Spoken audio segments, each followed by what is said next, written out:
अस्सलाम वालेकुम नाजरीन, आप देख रहे हैं नया पाकिस्तान और मैं हूं शहजाद इकबाल। साबिक वजीर आजम इमरान खान इदारों पर दबाव बढ़ाने में मजीद शिद्दत ला रहे हैं, जबकि हुकूमत इमरान खान के इदारों से मुतल्लिक बयानात के खिलाफ और इदारों के दिफा में इमरान खान को आड़े हाथों ले रही है। हुकूमत ने इमरान खान के खिलाफ आर्टिकल 6 की कार्रवाई करने और मुबैना तौर पर मुल्क को नुकसान पहुंचाने वाले बयानात पर सुप्रीम कोर्ट जाने का भी ऐलान किया है। इमरान खान ने कल इस्लामाबाद के परेड ग्राउंड में जलसे में एक बार फिर इदारों की न्यूट्रलिटी पर सवालात उठाए। हुकूमत पर ज़िमनी इलेक्शन में धांधली के लिए इदारों को इस्तेमाल करने के इल्जामात लगाए और इदारों से अपील की कि अभी भी वक्त है, चोरों से मुल्क को बचा लें। इदारों की हिमायत के बावजूद इलेक्शन में नून लीग को शिकस्त देने का दावा किया। इमरान खान ने जहराना खिताब में कहा कि मेरा आज इदारों से सवाल है कि क्या मैंने करप्शन के खिलाफ अकेले ठेका लिया हुआ है। अल्लाह जजेस से पूछेगा कि जिन लोगों ने मुल्क को लूटा आपने कैसे उन्हें ऐना देने दिया। क्या आपको सुमोटो नोटिस नहीं लेना चाहिए था। अल्लाह न्यूट्रल से पूछेगा कि आपने चोरों को कैसे मुसल्लत होने दिया। अपने इदारों से सवाल पूछता हूँ, आज इस मुल्क में करप्शन के खिलाफ क्या मैंने अकेले ने ठेका लिया हुआ है। जजेस से अल्लाह पूछेगा, बताओ आपने मेरी जमीन पे इंसाफ कायम किया या नहीं। मेरी अदलिया से अल्लाह नहीं पूछेगा कि जिन्होंने इस मुल्क को लूटा आपने कैसे उनको एनआरओ 2 लेने दिया। क्या आपको सुमोटो एक्शन नहीं लेना चाहिए था। कौन को लूट रहे हैं वो। अल्लाह कहेगा कि न्यूट्रल्स, बड़ी अच्छी बात आपने की कि आप आपसे न्यूट्रल रहना चाहते हैं, लेकिन ताकत आपके पास है। कैसे आपने इन चोरों को मुल्क के ऊपर मुसल्लत होने दिया। इमरान खान मुसलसल दबाव बढ़ा रहे हैं कि इदारे न्यूट्रल ना रहें। इमरान खान ने हुकूमत पर यह भी इल्जाम लगाया है कि पंजाब पुलिस को इलेक्शन में धांधली के लिए इस्तेमाल किया जा रहा है। अवाम इनके साथ नहीं, एम्पायर इनके साथ हैं, लेकिन पाकिस्तान तहरीक इंसाफ इनके एम्पायरों के बावजूद पंजाब में इन्हें शिकस्त देगी। हम कभी इनको तस्लीम नहीं करेंगे। 20 इलेक्शन है, बाई इलेक्शन पंजाब में, इन्होंने पूरी तैयारी की हुई है धांधली की। धांधली के बावजूद इनको शिकस्त देनी है। अवाम इनके साथ नहीं है, अंपायर इनके साथ है। हमने इनके अंपायरों के बावजूद इन चोरों को शिकस्त देनी है। इमरान खान इदारों पर दबाव बढ़ा रहे हैं। हुकूमत ने भी इमरान खान पर दबाव बढ़ाना शुरू कर दिया है। हुकूमत ने आज इमरान खान के खिलाफ आर्टिकल 6 की कार्रवाई और मुल्क के खिलाफ बयानात पर सुप्रीम कोर्ट से रुजू करने का ऐलान किया है। नून लीग के सीनियर रहनुमा अयाज सादिक ने आज प्रेस कॉन्फ्रेंस में कहा कि इमरान खान ने मुल्क के खिलाफ बातें की, केस सुप्रीम कोर्ट लेकर जाएंगे। अयाज सादिक ने कहा कि इमरान खान मुल्क टूटने और इदारों को मुदाखल करने की बात कर रहे हैं। इमरान खान के खिलाफ आर्टिकल 6 की कार्रवाई करने का इससे अच्छा मौका नहीं हो सकता। इसके अलावा वजीर दाखिला राना सनाउल्लाह ने कहा है कि इमरान खान इदारों को आइन के खिलाफ दावत दे रहे हैं, जो कि जुर्म है। रेफरेंस स्पीकर नेशनल असेंबली के पास मूव हो चुका है और रेफरेंस तोशा खाना से रिलेटेड है। नंबर 1 पैसा कहाँ से आया, फिर उसके बाद जो बेचा उसकी रसीदें किधर हैं। वो रेफरेंस जो मूव हुआ है वो इंशाल्लाह 30 दिन में स्पीकर साहब ने उसका फैसला देना है और फिर वो इलेक्शन कमीशन के पास जाएगा, जिसने 30 दिन में उसके ऊपर फैसला करना होगा। मैं स्पीकर साहब से ये इस्तदा करूँगा, मैंने पहले भी कहा है, एक हमने रेजोल्यूशन मूव की थी पार्लियामेंट में जो यूनानिमसली एक्सेप्ट हुई थी, जिसमें कहा था कि हुकूमत पाकिस्तान को ये कहा जाए कि इमरान खान के ख़िलाफ़ ये बयानात देने जिसमें पाकिस्तान टूटने की बात की थी, ये कि फ़ौज अगर मेरा साथ ना दिया तो फ़ौज तबाह व बर्बाद हो जाएगी। उस रेफरेंस को वो हुकूमत पाकिस्तान को भेजें ताकि ये सुप्रीम कोर्ट ऑफ पाकिस्तान में इसको लिया जाए, उठाया जाए और आर्टिकल 6 कभी तो लगाने की बात करें और इससे बेहतर मौका कोई नहीं है। इमरान खान के बयानात और मुज़ाहमती सियासत के अलावा एक और मामला है जो नून लीग की मुश्किलात में इजाफा कर रहा है। जिस दिन से वजीर खजाना मिफ्ता इस्माइल आए हैं, मुश्किल और गैर मकबूल फैसले कर रहे हैं ताकि IMF का प्रोग्राम बहाल हो जाए, लेकिन इन फैसलों से महंगाई में इजाफा हो रहा है और आवाम पर बोझ बढ़ रहा है। और अब ऐसा लगता है कि नून लीग के अंदर से इन फैसलों की मुखालफत की जा रही है, जिसकी वजह से नून लीग के 2 सीनियर रहनुमा ख्वाजा आसिफ और शाहिद खाकान अब्बासी ने मिफ्ता इस्माइल के हक में ट्वीट किए हैं और ये कहा है कि मईशत के मामलात के बारे में जितना उनको मालूम है शायद ही किसी को मालूम हो, और उनके जो फैसले हैं वो पार्टी के फैसले हैं, उनके यकतरफा फैसले नहीं हैं। इन तमाम मामलात पर बात करेंगे, जिसके लिए हमें ज्वाइन किया है पाकिस्तान के वजीर दिफा और नून लीग के ख्वाजा आसिफ ने। ख्वाजा साहब बहुत बहुत शुक्रिया ज्वाइन करने के लिए। ख्वाजा साहब, इमरान खान मुसलसल इदारों पे दबाव बढ़ा रहे हैं, कह रहे हैं मैंने अकेले ठेका नहीं लिया हुआ करप्शन के खात्मे का, और पहले आप लोग इल्जाम लगाते थे कि एम्पायर पाकिस्तान तहरीक इंसाफ के साथ है, अब वो ये कह रहे हैं कि एम्पायर जो है वो नून लीग के साथ है, लेकिन वो कह रहे हैं कि इसके बावजूद क्योंकि अवाम मेरे साथ है, बाई इलेक्शन में वो आपको शिकस्त देंगे। जी बिस्मिल्लाहिर्रहमानिर्रहीम। इमरान खान के साथ जो कुछ भी हुआ है वो असेंबली में हुआ है और कानून और आइन के मुताबिक हुआ है। उनके साथी थे 4-5 जो पार्टीज उनके साथ थी, उनकी इत्तेहादी थी, वो उनको छोड़ के हमारे साथ आ गई। उसमें कौन सा अंपायर कहाँ से आ गए या कोई इसमें साजिश कौन सी आ गई, सारी दुनिया में होता है कि कोलिशन पार्टनर्स जो हैं वो छोड़ते हैं और वो दूसरी पार्टीज के साथ जो है मिलकर नई गवर्नमेंट बना देते हैं। कुछ पहली दफ़ा नहीं है कि किसी ने इस तरह की कोई ट्रांजैक्शन हुई है या इस तरह की कोई कानूनी और आईनी जो है मूव हुई है, सारी दुनिया में होता है। उनको ये इसलिए नज़र आ रहा है कि ये साजिश हुई है और वो अदारों को इसलिए अटैक कर रहे हैं क्योंकि उनसे इक़्तिदार छिन गया है और वो ये सोच नहीं सकते थे कि उनसे इक़्तिदार भी छिन सकता है। जब तक उनको इक़्तिदार में रखा गया तो हर चीज़ जो थी वो अच्छी थी, अंपायर भी अच्छे थे, कोई चीज़ उनको बुरी नहीं लगती थी, बल्कि मैं समझता हूँ कि प्यार मोहब्बत की जो मुतल्लिक़ जो उन्होंने बयानात दिए हुए हैं वो भी एक रिकॉर्ड का हिस्सा है। आज उसी ज़बान से एक मुख्तलिफ लहजे में वो उनके ख़िलाफ़ बातें कर रहे हैं। मेरा ख्याल है उनको शर्म आनी चाहिए कि इस किस्म के इल्ज़ामात लगाते हुए कि वो यू टर्न एक कंप्लीट लेना, कि कभी तारीफ़ करनी जब तक उनके साथ है। मेरा ख्याल है कि इतनी बेशर्मी के साथ कोई भी सियासतदान जो है पिछले 75 साल में अपना मौक़िफ़ या अपना बयानिया जो है नहीं बदलता, जितनी जल्दी जो है इमरान खान साहब ने बदला है पिछले 4-5 महीने में। और अभी भी मैं आपको कह रहा हूँ कि वो अप्रोच करने की कोशिश कर रहे हैं कि माफ़ी तलाफ़ी हो जाए। अमेरिका में भी और रियाद साहब को उन्होंने अपॉइंट किया है, उन्होंने भी डोनाल्ड लू और उन लोगों से रब्ता कर रहे हैं कि वहाँ भी माफ़ी तलाफ़ी हो जाए। ये अपने इक़्तिदार के लिए जो है अपना नाक रगड़ने के लिए तैयार है, ये हर काम करने के लिए, इक़्तिदार में वापस आने के लिए। और मैं समझता हूँ कोई भी सियासतदान, हम हों या कोई और हो, जो सियासतदान हुकूमती अदारों को इस्तेमाल करे अपने मुखालफिन के साथ स्कोर सेटल करने के लिए, मैं समझता हूँ कि सियासत के नाम के ऊपर एक धब्बा है, एक स्टिग्मा है और उससे घटिया सियासतदान जो है कोई नहीं हो सकता जितना जो हुकूमती अदारों को इस्तेमाल करे। ख्वाजा साहब, जी मैं ये कहते हैं ये जो डोनाल्ड लू वाली बात आपने की, क्योंकि कल ये खबर जराए से चली है, लेकिन सरकारी सतह पे क्या इसकी कोई तस्दीक हुई है कि पाकिस्तान तहरीक इंसाफ के जो ओवरसीज के रहनुमा हैं उन्होंने अप्रोच किया है? हो जाएगी, लेकिन उन्होंने वहाँ पे अगर अमेरिका में एक बंदा अपॉइंट किया है जो ओरिजिनली पीपल्स पार्टी में थे और आजकल मुझे कल अखबार से पता लगा है कि वो पीटीआई में है, वो अगर उनको वहाँ पे अपॉइंट करने की ज़रूरत पड़ी है, एक ऐसे मुल्क में एक बंदे को स्पेशली अपॉइंट करने की ज़रूरत पड़ी है कि वो ताल्लुकात जो है उनसे प्रमोट कर सके या वहाँ पे वो इनकी गुडविल बढ़ा सके, तो इसका मतलब यही है ना कि अमेरिका की वो आशीर्वाद चाहते हैं। अमेरिका का जो है वो जो है अपने सर पे हाथ रखना चाहते हैं कि वो उनको कोई ऐसा शेल्टर प्रोवाइड करें या बैकअप करें कि ताकि वो दोबारा इक़्तिदार में आ सकें और जो बायगॉन जो हो जाएं, जो इन्होंने उनके खिलाफ जो बातें की हुई हैं वो भूल जाएं। तो when you start mending fences with people जो जिनको आप अपना एनिमी डिफाइन करें तो उसका क्या मतलब होता है?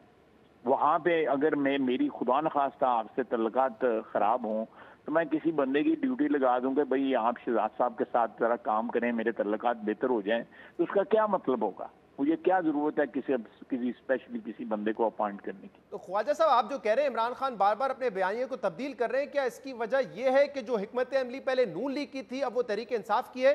यानी आप लोग भी यही कहते थे कि मुज़ाहमत करेंगे तो मुफाहमत मिलेगी, तो क्या इमरान खान की भी यही हिकमत अमली आज? मैं आपकी बात से इत्तेफाक करता हूँ। हमने भी मुखालफत की है, जो आप फिक्रा यूज कर रहे हैं बिल्कुल इस्तेमाल हुआ, लेकिन हमने कभी अदारे को इस तरह नहीं अटैक किया था कि उस अदारे की खुदा न खास्ता जो हमारी दिफा का अदारा है उसकी क्रेडिबिलिटी या उसके अंदर इन रैंक्स जो है ना, रैंक एंड फाइल जो है कुछ किसी किस्म का जो है तफरका या किसी किस्म की तफरीक या किसी किस्म के इख्तलाफात जो है वो जन्म लें, कभी भी नहीं।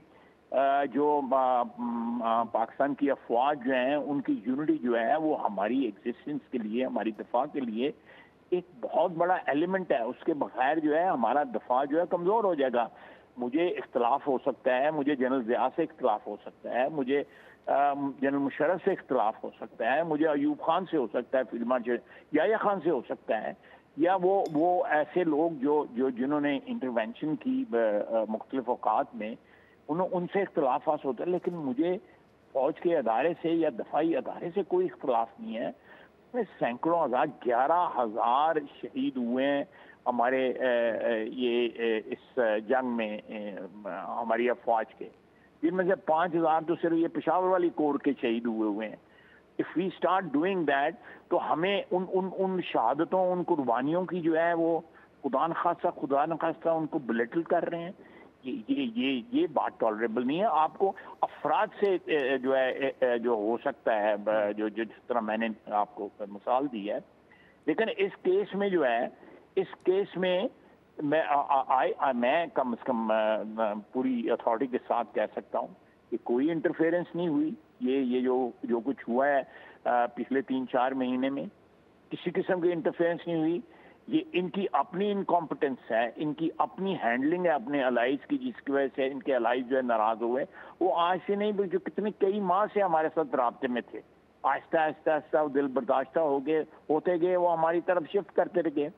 लेकिन इसमें जो है फिर अटैक करना और उसमें एक ऐसी जो है कंपार्टमेंटलाइज करना या उसको उस अदारे को जो है टारगेट करना जो है ताकि अंडर प्रेशर आया जाए जो है और तफरके से जो है फायदा उठाया जाए, ये तो हिंदुस्तान का के मकासद के लिए काम कर रहे हैं। जो हमारा दुश्मन है वो आजकल वो ओपनली कह रहे हैं सोशल मीडिया पे और टॉप एंड टेलीविजन के ऊपर कि इमरान खान जो है हमारे मकासद के लिए काम कर रहे हैं। ख्वाजा साहब, एक बात पर आप और हम मुत्तफिक हैं कि फौज का सियासत में कोई रोल होना नहीं चाहिए। इस पे माजी में आप लोग भी तनकीद करते रहे हैं, लेकिन अब इमरान खान कह रहे हैं कि जो पंजाब में बाई इलेक्शंस हो रहे हैं उसमें एम्पायर आपके साथ में लाओ। वो कह रहे हैं कि इसके बावजूद आपको शिकस्त देंगे। लेकिन अभी चंद रोज पहले उन्होंने ये भी कहा था कि हमारे लोगों को कॉल्स आ रही हैं, फोन कॉल्स के जरिए कहा जा रहा है कि पाकिस्तान तहरीक इंसाफ का टिकट नहीं लो। अब ये उसी किस्म के सियासी किरदार की बात कर रहे हैं जो आप लोग भी क्या करते थे कि हमारे लोगों को फोन कॉल्स आती हैं। देखिए, ये बात जो है ना अब एक हेजिंग की तौर पे यूज कर रहे हैं इमरान खान साहब। उनको शिकस्त सामने नजर आ रही है और उस शिकस्त को पहले हेजिंग करने के लिए कि भाई कल मैंने जिल्लत उठानी है और उसको पहले से मैं कह दूं कि ये फलाने के जिम्मे है, ये फलाने ने करवाया है और फलाने ने मेरे खिलाफ साजिश की है। जिस तरह वो जो अमेरिका की साजिश का बयानिया सामने आ गया है, उसमें आपके सामने वो जो टेलीग्राम है वो भी आ गया, उनके जो सफीर थे उनके बयानात भी आ गए, नेशनल सिक्योरिटी के जो मीटिंग थी उसका भी बयानिया सामने आ गया, ISPR के बयानिया भी सामने आ गया और अब जो है इमरान खान साहब की बेगम साहबा का बयानिया सामने आ गया है। इसके बाद उस साजिश का क्या भरम रह जाता है, या उस साजिश का कौन सा बयानिया या कौन सा जो इनका जो इन्होंने चलाया हुआ था सिलसिला क्या रह जाता? कुछ नहीं रह जाता। मैंने आपको गिना दी है ना जो पिछले महीने डेढ़ में जो कॉन्ट्रडिक्शंस आई हैं, और सबसे बड़ी कॉन्ट्रडिक्शन उनकी बेगम की ऑडियो सामने आई है, उससे पता लगता है। जी, उस पर आज आपकी पार्टी ने प्रेस कॉन्फ्रेंस भी की है। तहरीक इंसाफ का मौक़िफ़ है कि ये डॉक्टर्ड है, लेकिन ख्वाजा आसिफ साहब आपके अपने इत्तेहादी हैं। डॉक्टर्ड है तो यूं करते हैं फोरेंसिक करवा लेते हैं। फोरेंसिक करवा लें, वो करवा लें फोरेंसिक को। अच्छा, आप मतलब आपको यकीन है कि ये डॉक्टर नहीं है और ओरिजिनल ऑडियो है पूरी? नहीं, मैं फोरेंसिक करवा लें, बिल्कुल। मेरा मतलब दूध का दूध पानी का पानी हो जाएगा। बिल्कुल फोरेंसिक करा लेंगे, इसमें झगड़े कोई नहीं है। तो कौन फोरेंसिक वो करवाएं या हुकूमत करवाएगी? फोरेंसिक जो है थर्ड पार्टी से करवा लें। अगर हमने कराई तो हमें 2 नंबरी का इल्जाम लग जाएगा। पहले कि ये किसी थर्ड पार्टी से करा लें, अदालत में दे दें, दरखास्त दे दें कि हम इसकी फोरेंसिक चाहते हैं, अदालत हुक्म दे दें। हमें अदालतों पे बिल्कुल पूरा एतबार है। सही, आप इसके फोरेंसिक के लिए तैयार हैं। लेकिन मैं ये कहता हूं कॉल्स वाली बात पे ख्वाजा आसिफ साहब, अभी असलम भूटानी साहब अब आपके इत्तेहादी हैं, उन्होंने उस दिन असेंबली में कहा कि जो हमारी स्कीम थी हल्के की वो बजट में रखी नहीं जा रही थी। प्राइम शरीफ ने भी कह दिया रखें, फिर भी एहसन इकबाल साहब ने नहीं रखी। जब एक फ़ोन आया और उस फ़ोन कॉल के बाद वो कह रहे हैं कि जो ताकतवर लोग फ़ोन करते हैं, जब उन्होंने फ़ोन किया तो स्कीम रख ली गई। तो इसका मतलब आपके इत्तेहादी भी कह रहे हैं कि फ़ोन कॉल से देखिए, मैंने असेंबली में शाह साहब, मैंने असेंबली में इसका जवाब दिया था। असलम भूटानी साहब ने जब ये नुक्ता उठाया था, जब अपने एक गिला उन्होंने किया था, तो मैंने उसका जवाब दिया था। वो स्कीम जो है, मुझे नहीं इस बात का इल्म कि उन्होंने ये क्यों कहा कि किसी का फ़ोन आया था, तो वो स्कीम जो है, देखें, एक बहुत बड़ा प्रोजेक्ट जो है उनके हल्के में जारी है, जिसका नाम ग्वादर है। और अल्हम्दुलिल्लाह उनके हल्के में इंशाल्लाह ताला जो है जो लोगों के माशी हालात हैं वो बहुत बेहतर हो जाएंगे आगे चंद सालों में। 4 साल जो है वहाँ पे एक टके का काम नहीं हुआ पिछले हुक्मरानों को, और भूटानी साहब को एक जेन्युइन ग्रीवेंस थी कि उनके हल्के में काम नहीं हुआ। अगर वो कुताही हमसे हुई है, हमने उसको जो है बिल्कुल जो भी स्कीम उन्होंने दी हुई थी उसको रिस्टोर किया है, और हम इस बात को बिल्कुल यकीनी बनाएंगे कि हमारे जो इत्तेहादी जो हैं उनके जो भी ग्रीवेंस है, जिनकी वजह से उन्होंने पीटीआई को छोड़ा, वो हमारे साथ वो सिचुएशन क्रिएट ना हो। क्योंकि ये मेनली जो है जो इलेक्टेड लोग होते हैं उनको ये अपने हल्के के मतलब वो बड़े पोजेसिव होते हैं। वो चाहते हैं कि उनका हल्का किसी तरह राजी रहे, और उसकी वजह से भी खुदा न खास्ता बाज़ औक़ात उनको पार्टी चेंज करना पड़ती है। तो यही वजह बनती है कि हल्का नेग्लेक्ट होता है, या क़यादत से नाराज होते हैं, तो यही वजह होती है कि हमारा हल्का जो है नेग्लेक्ट होता है। तो ख्वाजा आसिफ साहब, अब क्या हुकूमत ने फैसला कर लिया है कि इमरान खान के जो इदारों के मुखालिफ बयान है उस पर आर्टिकल 6 की कार्रवाई होनी चाहिए? क्योंकि आज अयाज सादिक साहब और साद रफीक साहब ने प्रेस कॉन्फ्रेंस की है, उसमें उन्होंने कहा है कि हमारे पास ये बेहतरीन मौका है कि आर्टिकल 6 की कार्रवाई करें इमरान खान के खिलाफ। देखिए, ये मैंने ये सुना है कि या सादिक साहब ने ये कहा है कि आर्टिकल 6 की जो है कार्रवाई होनी चाहिए। अगर कोई ऐसी बात है जो सारे लवाजमात जो है आर्टिकल 6 के जो है वो पूरे होते हैं, तो ज़रूर होनी चाहिए। इमरान खान साहब ने आर्टिकल 6 की कार्रवाई के लिए कैबिनेट से मंजूरी मेरे खिलाफ की थी। मेरा पाकिस्तान की तारीख में वाहिद सियासतदान हूँ जिसके खिलाफ जो है काबीना ने जो है आज से 2 साल कब जो है ये मंजूरी दी कि जिसके खिलाफ कार्रवाई होनी चाहिए, और सुप्रीम कोर्ट का फैसला मेरे हक में था। ये मेरा अकामे वाला सिलसिला जो था, तो बिल्कुल सुप्रीम कोर्ट ने उसको अपहोल्ड किया था कि एक तरफ तो इमरान खान है, लेकिन दूसरी तरफ आपकी हुकूमत ने कई ऐसे फैसले किए हैं, मुश्किल फैसले किए हैं, ताकि जो IMF का प्रोग्राम है वो बहाल हो जाए। वक्त की ज़रूरत है, पेट्रोल की कीमत में इजाफा किया, बिजली और गैस की कीमत में इजाफा होने जा रहा है। अब आप तो उस पर बड़ा एक क्लियरली पोजीशन लेते रहे कि हमारा अगर पॉलिटिकल कैपिटल लूज होता है तो हो जाए, लेकिन पाकिस्तान को डिफॉल्ट नहीं होने दिया जा सकता।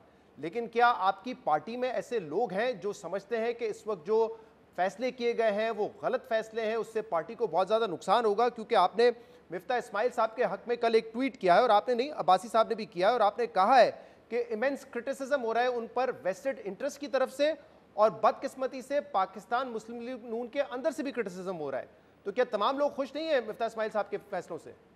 हमारी मीटिंगों में भी ये बात होती रही है कि जी इनसे जो है हमारी पॉलिटिकल कैपिटल लूज हो रहा है, हमारी पॉपुलैरिटी जो है वो ऑन स्टेक है इन फैसलों की वजह से। मामलात क्या यहाँ तक पहुँच गए कि अदम एतमाद का इजहार किया जा रहा है फाइनेंस मिनिस्टर मिफ्ता इस्माइल पे, जो आपको और अब्बासी साहब को ट्वीट करना पड़ा उनके दिफा में? नहीं, अदम एतमाद का बिल्कुल इजहार नहीं है, लेकिन ये पार्टी का अपना, हमारी पार्टी का जमहूरी कल्चर है कि हमारे फैसलों के ऊपर खुल के जो है तनकीद होती है, पार्टी के अंदर तनकीद होती है।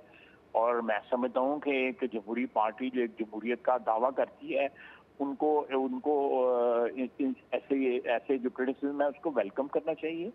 इसमें कोई ऐसी अचंभे वाली या कोई अजीब बात नहीं है कि I think this is part of the. लेकिन ख्वाजा साहब यहाँ पे मामला शायद सिर्फ तनकीद तक नहीं है, मामला ये है कि खबरें गर्दिश कर रही हैं कि इसहाक डार साहब पाकिस्तान वापस आना चाहते हैं, कहते हैं मुझे नवाज शरीफ के अप्रूवल की जरूरत है जो मुझे मिल चुका है, और वो कहा जा रहा है कि वो रिप्लेस करना चाह रहे हैं मिफ्ता इस्माइल साहब को, और दबाव उस एंड से बहुत ज्यादा है, इसलिए फिर पार्टी के जो स्टॉलवर्ड्स हैं, आप हो गए, अब्बासी साहब हो गए, उनको ट्वीट करना पड़ा है मिफ्ता इस्माइल के हक में कि उनको इकोनॉमी का पता है, उनसे बेहतर कोई नहीं जानता है मामला को। नहीं देखें, मेरा ख्याल है शहजाद साहब कि हमें इस वक्त हमारा इनकम्बेंट जो फाइनेंस मिनिस्टर है हमें उसका साथ देना चाहिए। अगर वो फैसले कर रहा है तो हमारी मंजूरी से कर रहा है, वो कैबिनेट की मंजूरी से कर रहा है, उसको अकेला जो है जो इस सारी सिचुएशन को फेस करने के लिए नहीं छोड़ना चाहिए। ये एक सॉलिडेरिटी जो है डेमोन्स्ट्रेट सिर्फ इसलिए हुई है कि ये ना हो कि कोई ये समझे कि मिफ्ता जो है वो आइसोलेशन में ये फैसले कर रहा है। एक बात। दूसरी बात जो है आपने डार साहब की है, डार साहब का अपना मुल्क है, उनका अपना वतन है, वो बिल्कुल किसी वक्त भी वापस आ सकते हैं। Is most welcome. भाई हैं हमारे कुलीग हैं, हमारे भाई हैं, वो आ सकते हैं, बिल्कुल आए और most welcome. We are looking forward to it. क्या इस ख्वाहिश के साथ आना चाहते हैं कि वजीर खजाना बने? नहीं, ये मेरा ख्याल है ये this is something which is premature.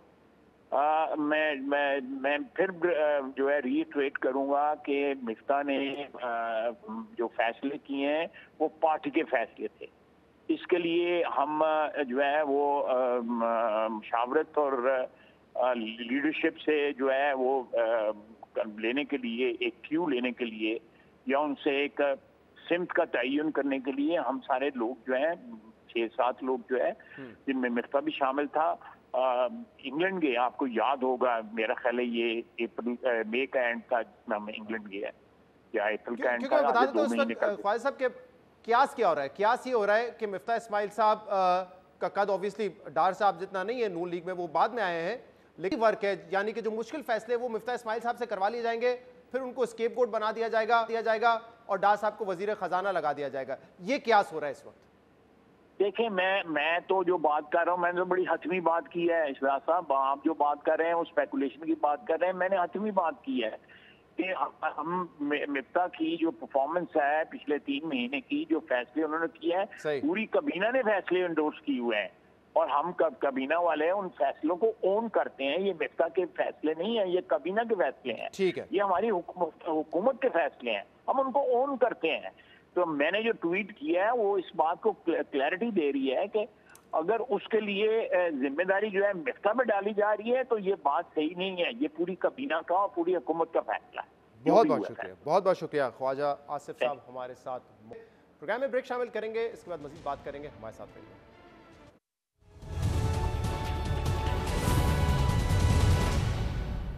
Welcome back. मुल्की सियासत में पिछले कुछ अरसे से ऑडियो और वीडियो लीक सामने आने का सिलसिला जारी है और कल साबिक़ खातून अव्वल बुशरा बीबी की सोशल मीडिया पर एक मुबैना ऑडियो लीक भी सामने आई है, जिसमें वो मुबैना तौर पर इमरान खान के फोकल पर्सन बराए डिजिटल मीडिया अरसलान खालिद को मुखालफिन के खिलाफ गद्दारी का बयानिया बनाने और मुहिम चलाने की हिदायत दे रही है।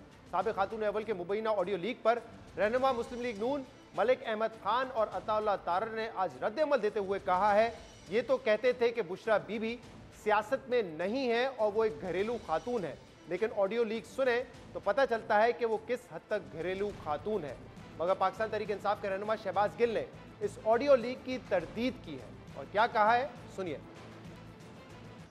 गद्दारी के ऊपर कल एक टेप लेके आए, टेप का हमने कुछ नहीं किया, हमने जवाब नहीं दिया। आधे घंटे के अंदर सोशल मीडिया ने वो टेप उधेड़ के इनके हाथ में पकड़ा दी। हर बंदे की एक प्रोनाउंसिएशन होती है, अल्फाज होते हैं, वो कैसे बोलता है। आवाज तो आप सॉफ्टवेयर से मैच कर लेंगे, अल्फाज के लिए आपको अकल चाहिए। किसी बेवकूफ ने स्क्रिप्ट लिखा हुआ था, एक ही लफ्ज की अदायगी 2 डिफरेंट जगहों पे डिफरेंट है। नई जो ऑडियो टेप छोड़ी गई यहां पर लोगों के घरों की खवातीन को बदनाम करने के लिए, ये एक इंतहाई दोबारा घटिया बात है। लेकिन ये जो अता तारड़ जैसे टेस्ट ट्यूब बेबी हैं सियासी, इनसे और आप तवक्को क्या करते हैं? पहली ऑडियो और वीडियो नहीं है जो फेक तैयार की गई है। फरा बीबी के बारे में कुछ है, खातून अव्वल के बारे में, अदालतें खुली आपके नीचे, करें जाकर। शहबाज गिल इस ऑडियो लीक को जाली करार दे रहे हैं, लेकिन अब तक ना ही साबिक खातून अव्वल बुशरा बीबी ने इसकी तरदीद की है और ना ही अरसान खालिद ने इस ऑडियो को मुस्तरद किया है। हमने अरसान खालिद को प्रोग्राम में आने की दावत दी ताकि इस मामले पर उनसे बात की जा सके, मगर उन्होंने प्रोग्राम में आने से इनकार किया। हमने उनसे पूछा कि अभी तक आपने इस ऑडियो की ना ही तस्दीक की है ना ही तरदीद की है, तो इस पर अरसान खालिद ने जवाब दिया कि मैं इस ऑडियो पर रद्द अमल क्यों दूँ। सवाल तो उनसे पूछना चाहिए जो इस किस्म की चीज़ें लीक करते हैं या जो वीडियो और ऑडियो को मिक्स करने का काम करते हैं।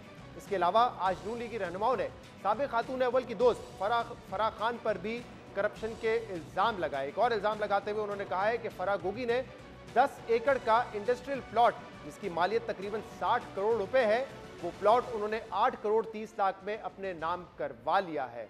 और ये भी उन्होंने कहा है कि फराह खान के रेड वारंट जारी किए जाएंगे ताकि उनको दोबारा पाकिस्तान बुलाया जा सके। इन मामलों पर हम बात करेंगे, जिसके लिए हमें ज्वाइन कर रहे हैं नून लीग के रहनुमा और पंजाब के होम मिनिस्टर अताउल्लाह तारर साहब। बहुत बहुत शुक्रिया ज्वाइन करने के लिए। क्या ये ऑडियो जाली है या असली है? फॉरेंसिक इसका आपने करवा लिया है? क्योंकि शहबाज गिल साहब तो कह रहे हैं कि जो प्रोनाउंसिएशन होती है वही फ़र्क है और ये मिक्सिंग की गई है, और यही मौक़िफ़ अरसान खालिद ने भी हमें दिया है। ये जब शर्मसारी हो और नदामत हो तो इसके अलावा और कोई डिफेंस नहीं बचता कि ये ऑडियो जाली है। बात ये है कि खातून अव्वल ने ही ये सारा साजिश का बयानिया, इम्पोर्टेड हुकूमत, फॉरेन लेटर और ये सारे मामला जो है इन्होंने वहाँ पे घड़े हैं। इसमें कोई किसी को शक व शुबा नहीं है। और साथ कह रही मेरे साथ जो बच्ची होती है फराह, ये उस पर गंद उछालेंगे तो आपने गद्दारी का डिफेंस लेना है। तो अभी तक क्या होता है? अभी तक जब भी करप्शन का इल्ज़ाम लगता है, ना अहली का इल्ज़ाम लगता है, तो उसका जवाब है गद्दारी। वो इंस्टीट्यूशन से शुरू करते हैं, फौज हो, अदलिया हो, मीडिया हो, सियासतदान हो, जो इनकी लाइन टोन नहीं करता उसको ये गद्दार डिक्लेयर कर देते हैं। तो खातून अव्वल का तो काम ही ये था कि वो बनी गला में बैठ के सारा दिन या डायमंड की अंगूठियां इकट्ठी करती थी, या पेंटिंग, या घड़ी, या फराह गोगी और उसके खावंद को आगे किया हुआ था कि पंजाब में लूटमार करो और वहां से हमें पैसे कमा के दो। उस्मान बुज़दार किसी भी सूबे का वजीर आला रह जाए, ये किसी मोजज़े से कम नहीं है। And the first lady. लेकिन अभी हमारे प्रोग्राम में ख्वाजा आसिफ साहब ने भी कहा इसकी एक थर्ड पार्टी फॉरेंसिक करवा लें, तो आप भी इतने यकीन से तो नहीं कह सकते जब तक फॉरेंसिक ना होगा कि ऑडियो जाली है या असली है, तो बेहतर नहीं होगा कि थर्ड पार्टी इसका फॉरेंसिक करवा लें? तरदीद करे ना। देखिए इसमें दो लोग हैं, कोई भी कानूनी नुक्ता हो ना, अब इसमें या अरसलान खालिद हैं या इसमें ये पिंकी पीरनी साहिबा हैं। इन दोनों में से कोई एक पब्लिकली आके कह दे कि हमारी ऑडियो नहीं है, मैं फॉरेंसिक करा देता हूं। अरसान खालिद साहब ने हमें कहा कि मिक्सिंग करके बनाई गई है, और मैं क्यों उस बात का फिर जवाब दूं? उनसे पूछें आप जो पब्लिकली आके अभी तक उनका एक बयान नहीं ना आया। पब्लिकली आके कह दे मैं कल इसका फॉरेंसिक करा लेता हूं। मगर बात यह है कि इसका जो कंटेंट है, जो बातें की जा रही हैं, ये गद्दारी के सर्टिफिकेट बांटने का सिलसिला वहीं से शुरू हुआ। और जितने भी स्कैंडल आए हैं उसका जवाब एक ही है कि आप लोग गद्दार हैं। तो ये आके पब्लिकली डिनाई करते हैं तो हम फौरन इसका फॉरेंसिक करा दें। ठीक है, मुझे ये बताइएगा, क्योंकि आज आप लोगों ने बात की इमरान खान के हवाले से और आपने मंशियात का जिक्र किया, उसके बाद शहबाज गिल साहब आए, उन्होंने बात की, उन्होंने कहा जिस किस्म का डेटा आप लोगों के फ़ोन से मिलता है तो पोर्नोग्राफिक साइट्स की ज़रूरत नहीं होगी। मतलब अब आप लोगों ने ये फैसला कर लिया है कि जो सियासी डिस्कोर्स है उसको इस लेवल पर लेके जाना, जहाँ पे आपकी तरफ से एक बात होगी और दूसरी तरफ से भी होगी। शायद बाहर मुमालिक में ऐसा होता हो सियासतदानों के हवाले से, पाकिस्तानी सियासत में ऐसा नहीं देखा गया, और जब भी होता है तो उसको डिस्करेज ही किया गया। लेकिन आपने फैसला कर लिया कि अब ये सियासी डिस्कोर्स होगा। देखिए बात ये है कि पॉलिटिकल टेम्परेचर जितना ये हाई ले गए हैं और जिस तरीके से किसी को ये बख्शते नहीं हैं, वो देखिए अब मुल्क की हिफाजत पे एक इदारा मामूर है, वो हमारी सरहदों की भी हिफाजत करता है, हमारे मुल्क में एटमी असासे हैं, उनका तहफ़्फ़ुज़ है। जब आप डायरेक्ट उन पे भी अटैक करेंगे, आप किसी को नहीं बख्शेंगे, किसी को नहीं छोड़ेंगे, तो मैं समझता हूँ कि बड़ा अफसोसनाक अमर है। आपने ये 2014 के धरनों से रविश शुरू की कि जहाँ पे आपने इल्ज़ाम तराशी और बोतान तराशी की सियासत को जिस तरीके से आप आगे लेके गए हैं, आपने सिचुएशन इतनी वॉलेटाइल कर दी है कि अब इस मुल्क में सियासत करना मुश्किल हो गया है। तो ये इसके जिम्मेदार इमरान खान साहब हैं, जिन्होंने ये सोशल मीडिया के थ्रू गालियाँ देने का कॉन्सेप्ट, फिर धरने पे स्टेज पे चढ़ के मुख्तलिफ जो आपके ब्यूरोक्रेट्स को, आपके जजेस को, किसी को नहीं छोड़ा कि जिसकी पगड़ी उछालनी है उस पे इतने गलत इल्जाम, तो मतलब ये अब डिस्कोर्स होगा, पॉलिटिकल डिस्कोर्स होगा, क्योंकि आपने आज कहा कि मैं इसको पॉलिटिकल डिस्कोर्स का हिस्सा बनाना चाहता हूं। जी बिल्कुल, देखिए हमने बहुत बर्दाश्त किया है और तहम्मुल मिजाजी से काम लिया है, मगर ये लोग तो बिल्कुल आज दोनों तरफ से जिस किस्म के बयानात दिए गए, इल्जामात लगे, उसकी नौयत मुख्तलिफ थी। मैं इसलिए कह रहा हूं, वरना तो इल्जामात आप ठीक कह रहे हैं, इमरान खान ने भी लगाए, कई इल्जामात आपकी तरफ से भी लगते रहे होंगे, लेकिन अब नौयत इसकी मुख्तलिफ है। नहीं, देखिए गिरफ्तारी पे सवाल हुआ था, तो देखिए ये कॉमन नॉलेज नहीं है। आप मुझे खुद बताएं, आप इस्लामाबाद के सर्कल्स में उठते बैठते हैं, क्या आपने कभी ये बात नहीं सुनी कि Imran Khan is a drug user? आपने जो बातें आपने की वो भी गॉसिप के तौर पे सुनी है, जो दूसरी बातें शहबाज गिल साहब ने की वो बातें भी सुनी है। इसलिए मैं कह रहा हूं ये बातें ड्राइंग रूम में तो होती रहती थी, प्राइवेटली लोग करते थे, लेकिन अब ये आप पब्लिकली करने जा रहे हैं, तो दोनों तरफ से होंगी ये बातें। ऑब्वियसली अब इमरान खान साहब ने हमारे पास कोई ऑप्शन नहीं छोड़ी कि देखिए पिछले 10 साल से चोर डाकू सर्टिफाइड चोर न्यूट्रल ले आए, न्यूट्रल छोड़ गए। मतलब मैं हैरान हूं कि आप करप्शन भी करें, आप नाअहली भी करें, मुझे एक मौका दें, मैं एक ब्रेक लूंगा, उसके बाद आप हमारे साथ रहिएगा, क्योंकि आपने आज जो प्लॉट वाला इल्जाम पे एहसन जमील गुज्जर साहब भी अपना मौकिफ देना चाहते हैं। आप साथ ही रहिएगा, हम उनको भी लेंगे। एक ब्रेक के बाद आपके सामने दोबारा हाजिर होंगे। वेलकम बैक नाज़रीन। हुकूमत की तरफ से इल्ज़ाम भी लगाया गया है कि फराह खान ने फैसलाबाद इंडस्ट्रियल एरिया में जो प्लॉट लिया 10 एकड़ का, उसकी असल मालियत 60 करोड़ थी, 60 करोड़ थी, लेकिन सिर्फ उसकी 8 करोड़ 30 लाख पेमेंट की गई। हमारे साथ अताउल्लाह तारड़ साहब पहले से ही मौजूद थे और एहसन जमील गुज्जर साहब ने हमें ज्वाइन किया है, जो कि हस्बैंड हैं फराह खान के। बहुत बहुत शुक्रिया एहसन साहब। क्या कहेंगे इल्ज़ाम के हवाले से? 2 दिन से ये खबरें चल रही हैं। इनफैक्ट 2 जो सरकारी मुलाजिम हैं, एक चीफ एग्जीक्यूटिव है इंडस्ट्रियल स्टेट के, फैसलाबाद इंडस्ट्रियल स्टेट के, राना यूसुफ, उनको भी गिरफ्तार किया गया है, और जो सेक्रेटरी स्पेशल इकोनॉमिक जोन है मकसूद अहमद, उनको भी एंटी करप्शन एस्टैब्लिशमेंट गिरफ्तार कर चुकी है। इल्ज़ाम है आपके ऊपर कि 60 करोड़ का प्लॉट 8 करोड़ 30 लाख में आपको अलॉट किया गया गैर कानूनी तौर पर। अस्सलाम वालेकुम, शुक्रिया मेरा मौक़िफ़ लेने का। मैं मुख्तसरन इतनी अर्ज़ करता हूँ कि अगर इस पूरी इंडस्ट्रियल स्टेट में कोई एक भी प्लॉट 60 करोड़ का हो तो मैं अपनी सारी जायदाद पाकिस्तान के नाम लगाने के लिए तैयार हूँ। ये महज इनकी हंगर है इमरान खान पर केस बनाने की, और गरीबों को इन्होंने पकड़ा हुआ है। हमने तमाम कानूनी कार्रवाइयाँ पूरी की, प्लाट अभी हमारे नाम नहीं हुआ, अभी ये हुकूमत के नाम पर है। इतनी बेज़ाब्तगी है तो उसे कैंसिल करेंगे ताकि हम कोर्ट में जाएं और पता चले इंसाफ के इन्होंने गलत किया है कि सही किया। भाई अभी तो एक किस्त अदा हुई है उसके ऊपर, बाकी हमने उसकी कीमत टोटल 2 करोड़ 70 लाख रुपया जमा कराया, बाकी हमने जमा कराने हैं।